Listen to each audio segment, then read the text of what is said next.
جیسا کہ میں نے بیان کیا ہے، خلاصہ اس کا اللہ کی محبت ہے، اور اللہ تعالیٰ کی محبت کے لیے نماز کا انتظار نہیں کرنا چاہیے، کیونکہ اگر آپ نماز پڑھتے ہیں اور یہ سمجھتے ہیں کہ نماز میں محبت آ جائے گی، یہ درست نہیں ہے۔ نماز کی طرف جانے سے پہلے محبت کے آثار آپ کے اندر پیدا ہونے چاہیے، تاکہ جانے کا بھی لطف آئے، خدا کے لیے پاک ہونے کا بھی لطف آئے، اور پھر جب نماز میں داخل ہوں تو ذہن اس کے لیے تیار ہو۔ اگر یہ نہ ہو تو لذت آ ہی نہیں سکتی۔ اس لیے روزمرہ کی زندگی میں نماز کو اپنے اوپر اس طرح وارد کریں کہ نماز کی تیاری کے لیے خدا تعالیٰ کی محبت میں بار بار غوطے کھانا سیکھیں۔ اور یہ چیز ایسی ہے جو زندگی کے ہر پہلو میں، ہر حالت میں انسان کو نصیب ہو سکتی ہے۔ ایک بھی لمحہ انسانی زندگی کا ایسا نہیں جو خدا کے فضلوں کا مظہر نہ ہو۔ ایک بھی دنیاوی لذت ایسی نہیں ہے جس کا رخ آپ خدا کی طرف نہیں پھیر سکتے۔ کھانا کھاتے ہیں آپ کو لذت آتی ہے، اور ایک عارف باللہ ہو اس کو بھی لذت آئے گی، اور ایک دنیا کا کیڑا ہو اس کو بھی لذت آئے گی۔ لیکن عارف باللہ اپنی ہر لذت کو دو لذتوں میں تبدیل کر دیتا ہے، جبکہ دنیا کے کیڑے کے لیے ایک ہی لذت رہ جاتی ہے۔ وہ فی الدنیا حسنتاً پر راضی ہو کر بیٹھا رہتا ہے، اور فی الآخرت حسنہ کی طرف اس کا دماغ جاتا ہی نہیں، اور دنیا ہی کی حسنہ سے آخرت کی حسنہ پیدا ہوا کرتی ہے عارف باللہ کے لیے۔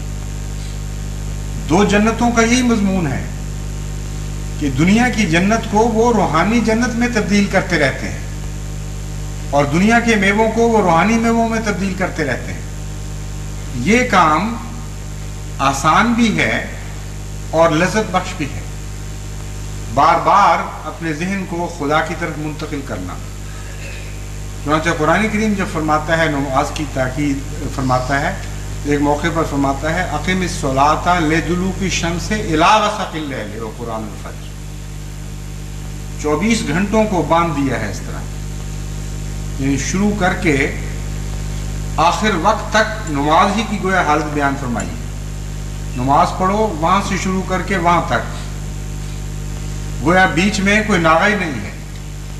اصل بات یہ ہے کہ ہر حالت جس میں سے انسان گزر رہا ہوتا ہے اس کو عبادت میں تبدیل کر سکتا ہے، اور نماز اپنے معیار کو تبھی پہنچے گی اگر نماز سے پہلے نماز کی اس رنگ میں تیاری کی جائے کہ اللہ تعالیٰ سے محبت کی تمنا پیدا ہو جائے، اس کی لقاء کا شوق پیدا ہو جائے، اور ہر اچھی چیز سے وہ نظر آنے لگ جائے۔ شروع میں جب یہ آئینہ کثیف ہوگا، جب دھندلا ہوگا تو دھندلی سی جھلک نظر آئے گی، لیکن آئے گی ضرور۔ ہر لذت، ہر غم، ہر خوف خدا کی طرف انگلی اٹھانے لگ جاتا ہے اگر انسان اپنے اللہ کے وجود کو اپنے اوپر طاری کر لے۔ اگر یہ ارادہ کر لے کہ میں نے غفلت کی حالت میں زندگی نہیں گزارنی، بلکہ شعور کے ساتھ زندگی گزارنی، بیداری کے ساتھ زندگی گزارنی، تو ہر حالت، ہر طرف اس کو اپنے خدا نظر آئے۔ کوئی چیز ایسی باقی نہیں رہے گی جہاں وہ خدا کو نہ دیکھے۔ حیرت انگیز طور پر اس کی زندگی ایک نئے زمین و آسمان میں داخل ہو جائے گی۔ اسی زمین و آسمان سے وہ نئی زمین و آسمان پیدا ہوں گے۔ چشم مستے ہر ہنسی ہر دم دکھاتی ہے تجھے، ہاتھ ہے تیری طرف ہر گیسو خمدار کا۔ جہاں آپ لذتیں پائیں گے وہاں بھی خدا نظر آئے گا، جہاں لذتوں سے بچیں گے وہاں بھی خدا کو دیکھ کر بچیں گے۔ جہاں آپ خوف سے ہراساں ہوں گے وہاں بھی خدا نظر آئے گا، اور جہاں خوف کو دور کرنے کے لیے اپنے رب کو یاد کریں گے وہاں بھی خدا ہی کی طرف متوجہ ہوں گے۔ بس ساری زندگی پر جب خدا طاری ہونے لگ جائے، پھر انسان یہ سوچ کر نماز کی طرف قدم بڑھائے کہ وہاں تو میں دنیا میں بھی الجھا ہوا تھا اور خدا سے بھی مل رہا تھا، اب میں خالصتاً اس کے لیے تبتل اختیار کر رہا ہوں، اب اس کی طرف بڑھ رہا ہوں۔ تو پھر اس نماز کی ہر حرکت میں ایک انسان کے اندر بھی جسم دل کے اندر ایک حرکت پیدا ہونی شروع ہو جائے. وہ جو ایک عام سا سفر ہے وہ ایک رومانیت اختیار کر جائے. اس میں رفتہ رفتہ پیار اور محبت کے معنی داخل ہونے شروع ہو جائیں. پھر نماز کے اندر جب انسان معنوں کے ساتھ غور کے ساتھ نماز پڑھتا ہے تو بعض خاص مقامات پر دو طرح سے انسان غور کر سکتا ہے. ایک تو ہے اس کے عرفان حاصل کرنا ان لفظوں کا. مثلا سورہ فاتحہ میں الحمدللہ رب العالمین، جہاں تک اس کے عرفان کا تعلق ہے یہ اتنا وسیع مضمون ہے کہ ساری زندگی انسان سورہ فاتحہ کے مطالب پر غور کرتا چلا جائے تب بھی سورہ فاتحہ ختم نہیں ہوگی، اس کی زندگی ختم ہو جائے گی. اور اس کی وجہ سے بوریت نہیں ہو سکتی. جو لوگ خالی نمازیں پڑھتے ہیں اس کی بڑی وجہ یہ ہے کہ ایک چیز بار بار کہہ رہے ہیں، بار بار اسی طرف بہتے چلے جا رہے ہیں، اس سے انسان بور ہو جاتا ہے، دل اکتا جاتا ہے اور کہتا ہے کہ ٹھیک ہے یہ پہلے بھی ہم پڑھ چکے ہیں، ٹھیک ہے پڑھ کے گزر جاؤ اس میں سے. یعنی کوئی حد ہونی چاہیے. 5 دفعہ نہیں بلکہ تہجد کے بعد بھی اٹھو اور پھر وہی کلمے دہراتے چلے جاؤ، ہر رکعت میں کہتے چلے جاؤ وہی باتیں. کوئی حد تو اس کی ہو. جو لوگ اس طرح نماز کو دیکھتے ہیں ان کی نمازیں خالی ہو جاتی ہیں. لیکن جو معانی اور مطالب پر غور کرنے لگ جاتے ہیں اور ڈوبنے لگ جاتے ہیں ان کی نمازوں میں ایک جذب پیدا ہو جاتا ہے. لیکن عارفانہ جذب ایک اور چیز ہے. محبت کے لیے کچھ اور بھی چاہیے، اور اس کے لیے یہ ضروری نہیں ہے کہ انسان تدبر اور فکر کرے. بعض دفعہ تو محبت تدبر اور فکر کو ہٹاتی ہے وہاں سے اور علیحدگی چاہتی ہے. یعنی فکر اور تدبر اور باتیں بھی محبت کی راہ میں حائل ہونے لگتی ہیں. وہی مضمون ہے جو انسانی فطرت کا مضمون ہے، جو نماز پر جب وارد ہو تو پھر آپ کو ایسے راستے دکھائے گا کہ جس کے نتیجے میں آپ کی نماز میں لذت پیدا ہونی شروع ہو جائے گی. مطالب والا مضمون اپنی جگہ ہے، اور ایک عارف باللہ کی نماز میں عرفان کے نقطۂ نگاہ سے غوطہ خوری کے واقعات آتے چلے جاتے ہیں، اور بعض دفعہ وہ ایک ہی لفظ میں ڈوب کر کئی دوسرے جہانوں میں پہنچ جاتا ہے. لیکن یہ چیز ہر ایک شخص کو حاصل نہیں ہو سکتی اور ایک مشکل مقام ہے. اس کے لیے بہت لمبی محنت درکار ہے اور بہت گہرا غور اور تدبر درکار ہے. لیکن محبت کا مضمون نسبتاً سادہ ہے، نسبتاً آسان ہے، اور اس میں ایک خاص بات یہ ہے کہ تکرار کے باوجود اس میں بدمزگی پیدا نہیں ہوتی بلکہ تکرار سے مزہ بڑھنا شروع ہو جاتا ہے. مثلاً جب اس سورہ فاتحہ پر غور کریں تو اس کے جو مرکزی 2 کلمات ہیں وہ عشق کے مضمون کو ظاہر کرنے والے ہیں. ایاک نعبد و ایاک نستعین.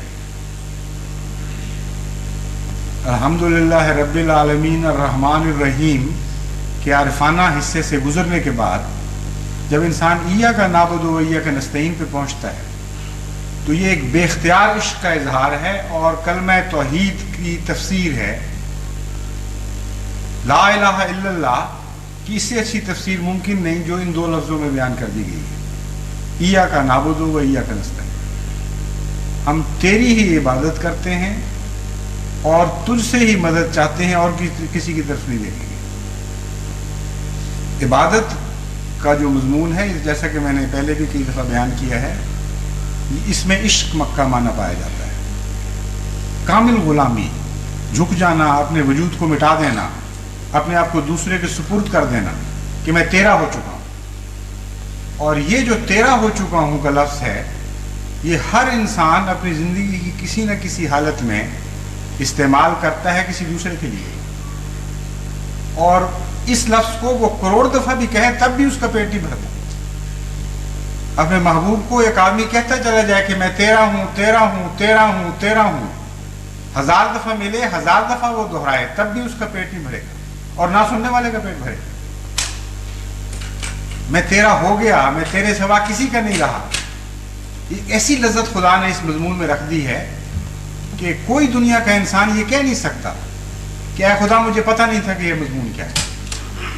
وہ حبشی ہو یا انگریز ہو یا جاپانی ہو یا چینی ہو یا تورانی ہو یا کسی اور وطن کا رہنے والا، کسی بھی ترقی کے مقام پر ہو، عبودیت کا مضمون بنیادی طور پر ہر انسان کو معلوم ہے. سپردگی کا مضمون ہر انسان کو معلوم ہے. اور جب تک اس مقام منزل تک وہ نہیں پہنچتا اس کو محبت کے معنی آتے ہی نہیں.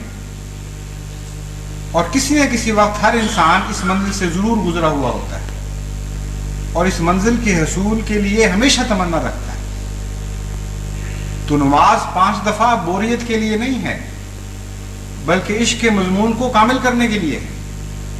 اور اگر انسان اسی مرکزی نقطے پر غور کرے اور پھر بار بار اس کو محبت کی طرح، محبت کے جذبے سے بیان کرے، تو جتنی دفعہ وہ پڑھے گا اتنا ہی زیادہ اس کو لذت محسوس ہوگی، اتنا ہی وہ زیادہ اپنے آپ کو خدا کے قریب سمجھے گا اور اتنا ہی زیادہ اس کے نفس لوامہ میں طاقت آئے گی. جب وہ یہ کہتا ہے کہ میں تیرا ہوں اور کسی کا نہیں ہوں اور کسی اور کے در پر میں نے نہیں جانا، تو ساری دنیا کے گناہ جھڑ جاتے ہیں. یعنی تمام دنیا کے گناہوں کے محرکات ختم ہو جاتے ہیں. اس عشق کے مضمون میں تو دیوانگی ہے. جیسے مجنو لیلا کا ہو گیا تو ویرانے جہاں لیلا ہوتی تھی وہ اس کو آبادیوں سے زیادہ پیارے ہو جاتے تھے، اور وہ آبادیاں جہاں لیلا نہیں ہوتی تھی وہ اس کو ویرانے نظر آتے تھے. تیرا ہی ہو گیا کا یہ معنی ہے کہ اب تو ہے تو میری زندگی میں لذتیں ہیں، تو نہیں ہے تو کچھ بھی نہیں. جہاں جہاں مجھے تو نظر آئے گا وہاں وہاں میں جاؤں گا، جہاں جہاں تو دکھائی دے گا وہاں وہاں میں پیار کروں گا، وہاں سے لذت تلاش کروں گا، اس کے سوا نہیں کروں گا. اور جھکوں گا نہیں کسی اور کس طرف، کسی اور سے طلب نہیں کروں گا، جو کچھ مانگوں گا تجھ سے ہی مانگوں گا. اب الہ کا مضمون آپ غور کریں تو انہی 2 باتوں میں ختم ہو جاتا ہے. لا الہ الا اللہ کا یہی معنی ہے کہ محبت اور پیار کے ہر درجے کے لیے میں نے تجھے اپنا بنا لیا ہے، اور مدد طلب کرنے کے ہر درجے کے لیے میں نے تیری طرف رجوع کر لیا ہے اور کسی اور کی طرف میں نہیں دیکھوں گا. اسی لیے عبادت کی جاتی ہے، یا اس کے حسن کے نتیجے میں، اس کی عظمت کی وجہ سے، اس کے سامنے جھک کر اپنے آپ کو اس کے سپرد کر کے، یا پھر حرص و ہوا کی وجہ سے کسی چیز کی طلب کی خاطر کسی کے سامنے انسان جھکتا ہے. تو ایاک نعبد و ایاک نستعین کا جو مضمون ہے یہ عشق کا مضمون ہے. اور اگر اسے عشقیہ رنگ میں، والہانہ رنگ میں بیان کیا جائے، خدا کے حضور عرض کیا جائے، تو 5 دفعہ کیا، جیسا کہ میں نے بیان کیا ہے، اگر آپ ہر سانس میں ایاک نعبد و ایاک نستعین کہیں، آپ کے عشق کو ایک نئی جلا ملے گی، نئی زندگی ملے گی، اور آپ کا مزہ ان لفظوں میں بڑھتا چلا جائے گا نہ کہ کم ہوگا. کیونکہ یہ وہ ایک انسانی تجربہ ایسا ہے کہ جس کے نتیجے میں دنیا کی ہر قوم کا ہر فرد یہ سمجھ سکتا ہے کہ بعض الفاظ ہیں جو تکرار کے نتیجے میں لذت زیادہ پیدا کرتے ہیں.